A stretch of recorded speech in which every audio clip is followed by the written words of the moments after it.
So whenever the question is asked, what are the determinants of working capital? Firstly, आपने explain करना है कि working capital होता क्या है, उसकी definition देनी है, like kind of introduction. And determinant के under we will be explaining कि which factors. See, it is written in your book also. There are large number of factors that influences the working capital needs of the firm. So these factors may not only vary for different firms, but also for the same firm at the same different point of time. So ये factors ऐसे हैं कि these are to be considered under different firms, लेकिन ये factors vary कर सकते हैं. किसका impact ज्यादा है, किसका कम है, ये depend करता है situation पे, time पे. So एक particular situation, एक particular time जो एक firm face कर रही है, उस पर डिपेंड करता है कि आपकी वर्किंग कैपिटल रिक्वायरमेंट क्या होगी.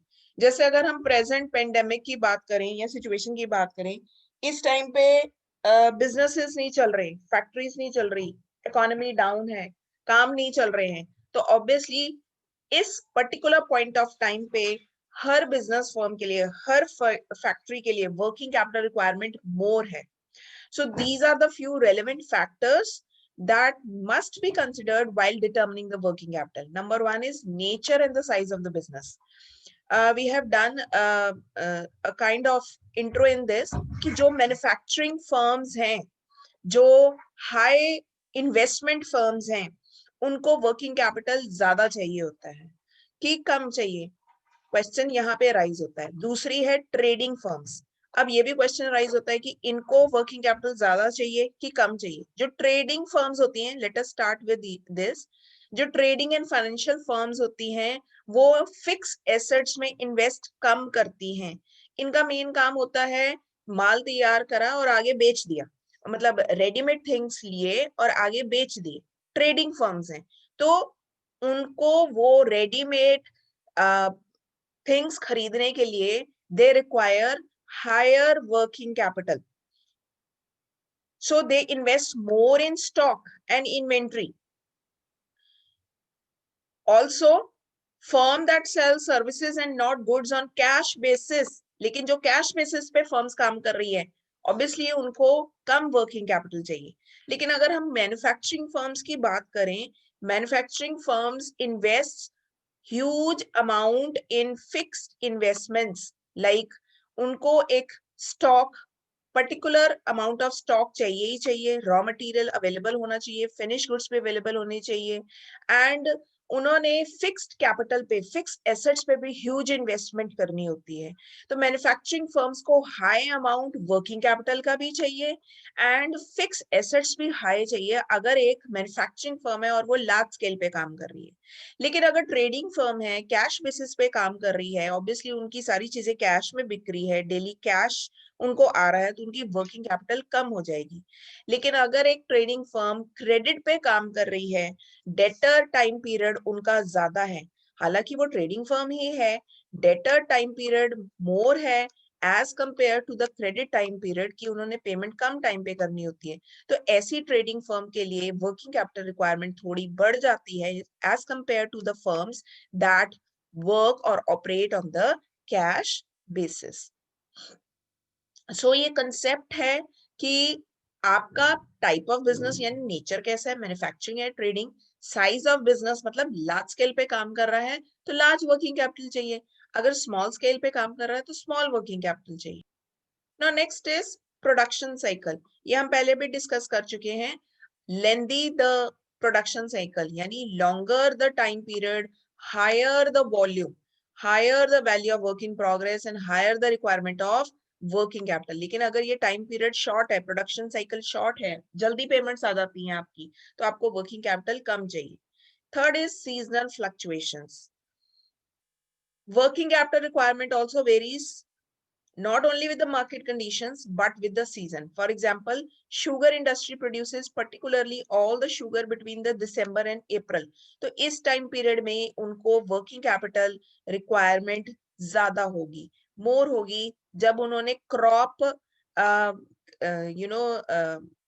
क्रॉप को कट करना है, मैन्युफैक्चर करना है एंड टोटल प्रोसेसिंग करनी है. But if the firm sell most of the goods at one time of the year, it may need to build its inventory in advance for instance woollen textile industry make it sales generally during the winter.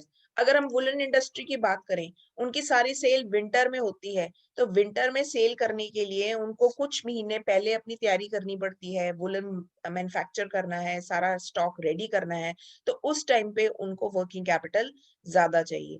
तो there are some raw materials that are available only during certain season. अगर raw material कुछ particular seasons में ही available है, so there is a need to buy in stock those raw material when they are available, तो उस time पे working capital ज्यादा चाहिए। तो सीजनल फ्लक्चुएशंस भी इफेक्ट करते हैं कि पूरा साल में कौन से ऐसे महीने हैं जिस टाइम पे हमने रेडी करना है अपना स्टॉक या हमें अवेलेबल होगा रॉ मटेरियल, तो उस टाइम पे वर्किंग कैपिटल रिक्वायरमेंट ज्यादा होगी। अगेन क्रेडिट पॉलिसी फर्म की कैसी है, अगर वो क्रेडिट पे माल बेच रहे हैं और ये जो क्रेडिट उनके डेटर्स हैं, यानी क्रेडिट पॉलिसी ऑपरेट करते हैं और उनके डेटर्स ज्यादा टाइम ले रहे हैं पेमेंट करने के लिए, तो उनको लार्ज वर्किंग कैपिटल चाहिए। A large amount of working capital is required for uninterrupted operations. अगर लेंथ ऑफ द क्रेडिट जो है, length of the credit means time period to its debtors is more, collection policy पे भी depend करता है कि आपका वर्किंग कैपिटल रिक्वायरमेंट कैसी है, आप कितने टाइम पीरियड में अपने पैसे कलेक्ट कर लेते हो और आपके जो कलेक्टर्स हैं वो कैसे हैं, वो काम कैसे कर रहे हैं। प्रिवेलिंग ट्रेड प्रैक्टिसेस, मार्केट में क्या प्रैक्टिस चल रही है, अगर एक कॉम्पिटिटर आपका क्रेडिट दे रहा है तो आपको भी क्रेडिट देना पड़ेगा। तो ये सारी चीजें डायरेक्ट बेरिंग यानी डायरेक्ट इम्पैक्ट करती हैं working capital. So longer the credit period, more the working capital is required. Stringent collection policy might not only deter some credit customers, but also force the existing customer to be prompt in setting up dues, resulting in lower level of working capital. Now ये stringent collection policy क्या है कि अगर एक firm बहुत strict है अपनी collection में, उनका पहली तारीख को अगर पेमेंट कलेक्ट करनी होती है तो पहली तारीख को उनके जो कलेक्टर्स हैं वो आ जाते हैं पेमेंट लेने, तो कस्टमर्स को पता है कि भाई पहली फर्स्ट मींस फर्स्ट और इनकी हमें पेमेंट देनी ही है, नहीं तो ये रिजिड स्टेप्स लेते हैं। तो कस्टमर्स को थोड़ा सा डर होता है कि हमें ये टाइम पे पेमेंट करनी है, तो वहां पे ऑब्वियसली टाइम पे पेमेंट आ रही है तो उस फर्म के लिए जो वर्किंग कैपिटल का लेवल है वो थोड़ा लो हो जाता है। लेकिन अगर आपकी पॉलिसी लिबरल है, आप आराम से टाइम दे देते हो, वो एक बार ही रिक्वेस्ट करता है नहीं फर्स्ट की जगह 15 कर दो, आप 15 कर देते हो, तो वहां पे आपको थोड़ा सा हाई वर्किंग कैपिटल चाहिए होगा। देन प्रिवेलिंग ट्रेड प्रैक्टिसेस, यानी प्रेजेंट इकोनॉमिक सिचुएशंस क्या है, if there is a competition in the market then the firm would be under pressure to grant easy credit, तो आपको क्रेडिट देना ही पड़ेगा, आपको थोड़ा लिबरल होना पड़ेगा क्योंकि मार्केट में कंपटीशन बहुत है, कस्टमर फिर आपको छोड़ के किसी और के पास चले जाएगा। नेक्स्ट इज आपका डिविडेंड पॉलिसी कैसी है। ऑब्वियसली अगर आपकी डिविडेंड पॉलिसी है कि आप रेगुलर प्रॉफिट्स में से एप्रोप्रिएशंस कर रहे हो डिविडेंड के लिए और आप डिविडेंड पे कर रहे हो, there is outflow of cash, तो वर्किंग कैपिटल मैग्नीट्यूड भी डिपेंड करता है आपकी profit margin and dividend policy पे। हायर नेट प्रॉफिट मींस आपके पास वर्किंग कैपिटल ज्यादा होगा and distribution of high proportion of profit in the form of cash dividend drain out these cash resources, thus reduces the working capital. That means profit अगर high है तो आपके पास working capital तो high हो गया, you have the cash in hand, you have the working capital। लेकिन अगर आपकी डिविडेंड पॉलिसी ऐसी है जिसमें आप हाई डिविडेंड हर साल डिक्लेयर करते हो, तो ये वर्किंग कैपिटल का काफी हिस्सा जो है ड्रेन आउट हो जाएगा ये डिविडेंड पे करने के लिए, तो आपको ज्यादा और वर्किंग कैपिटल अरेंज करना पड़ेगा। लेकिन अगर आपकी डिविडेंड पॉलिसी स्ट्रिक्ट है, आप डिविडेंड कम डिक्लेयर करते हो या स्मॉल अमाउंट में डिविडेंड डिक्लेयर करते हो, तो वहां पे अगर हाई प्रॉफिट्स हैं तो वर्किंग कैपिटल रिक्वायरमेंट आपकी पूरी हो जाती है, फिर आपको और एडिशनल वर्किंग कैपिटल अरेंज करने की जरूरत नहीं पड़ती है। नेक्स्ट बिजनेस साइकिल फ्लक्चुएशन, ये फेजेस होते हैं बिजनेस के, up and down. Depression period चल रहा है तो आपको वर्किंग कैपिटल ज्यादा चाहिए, लेकिन अगर बूम पीरियड चल रहा है तो आपको वर्किंग कैपिटल कम चाहिए। नेक्स्ट ऑपरेटिंग एफिशिएंसी कैसी है बिजनेस हाउस की, उनके लाइक कितनी एफिशिएंटली ये बिजनेस हाउस वर्क कर रहा है, अपने रिसोर्सेज को यूज कर रहा है, अपने वर्कर्स की स्किल्स को यूज कर रहा है, तो ऑब्वियसली जितना अच्छा वो काम कर रहा है it will improve the net profit margin which will release greater funds. तो उस फर्म के पास working capital already greater funds हैं, तो उनको एडिशनल वर्किंग कैपिटल अरेंज करने की जरूरत नहीं पड़ेगी। Next, growth and expansion, this is connected to business cycle only.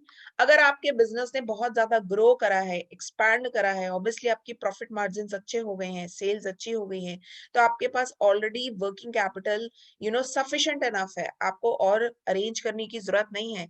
लेकिन अगर बिजनेस आपका ग्रो नहीं कर रहा, इतना अच्छा नहीं चल रहा है, आपको फिर बार बार इन्वेस्ट करने की जरूरत पड़ेगी, बार बार पैसे पूल करने की जरूरत पड़ेगी, तो वहां पे वर्किंग कैपिटल रिक्वायरमेंट्स ज्यादा हो जाएंगी।